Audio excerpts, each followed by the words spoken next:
Donc voici, je suis avec Yann de chez Flynet 3, c'est ça? Ou non, Flynet. Et vous avez plusieurs produits, le Flynet 3, le Flynet XC. C'est quoi la différence? Alors le Flynet 3, donc c'est un Vario Bluetooth avec un accéléromètre. Et on envoie les données donc, sur un téléphone ou une tablette. Alors que le Flynet XC, il est un peu plus sophistiqué. Donc là, on a le GPS encore dedans, on a la trace IGC qui s'enregistre. On a choisi une antenne et un chip GPS assez précis, donc on est de l'ordre de 50 cm de précision. Et du coup, on est bien au-dessus de ce que fait un GPS dans un téléphone ou une tablette. Et voilà, le capteur de pression aussi pour le Vario est aussi ce qu'on trouve de mieux actuellement. Donc c'est totalement incomparable avec un capteur de pression dans un iPhone 6 ou un Samsung Note par exemple, qui sont en fait des capteurs qui vont donner un point toutes les 2 secondes. Ceux-ci, ils ont une fréquence de 50 Hz. Donc c'est énorme. C'est du bon matériel donc. Mais voilà. pour les compétiteurs, c'est plutôt celui-là qu'il faut prendre. Hein. Voilà, de toute façon. Donc, c'est un super backup. De cross ou compétition. C'est un record, il est certifié FAI? Alors, oui, c'est tout certifié FAI CVL. On est compatible avec tous les contests. En tout cas, il n'y a plus personne qui réclame comme quoi c'est plus compatible avec ci ou ça, X-Contest ou CDF, enfin, tous ces contests, ou en Allemagne, la DHV, en Angleterre, la UK League, on est compatible partout. C'est cool.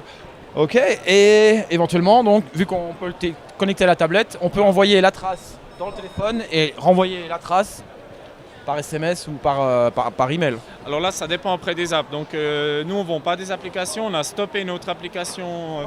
On peut la trace stocker.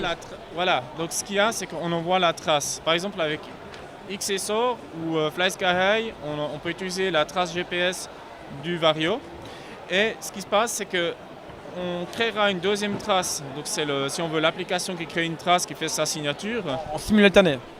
Voilà. Ou après. Mais voilà, et c'est les mêmes points GPS, mais c'est pas la même signature. Donc c'est quand même 2 traces séparées et il y a quand même 2 fois plus de chances d'en avoir une qui est bonne.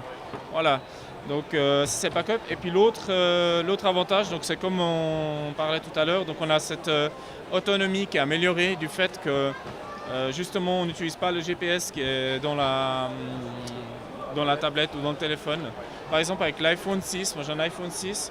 Quand je fais des vols après le boulot, quand je fais en cross, je n'utilise pas la même configuration, mais pour un petit vol tranquille, j'ai mon iPhone, j'utilise par exemple FlySky High, je remarque, ou Skylogger, et je remarque que les piles se vident beaucoup moins vite quand j'ai la fonction GPS allumée. Donc c'est vraiment un avantage, moi je pense.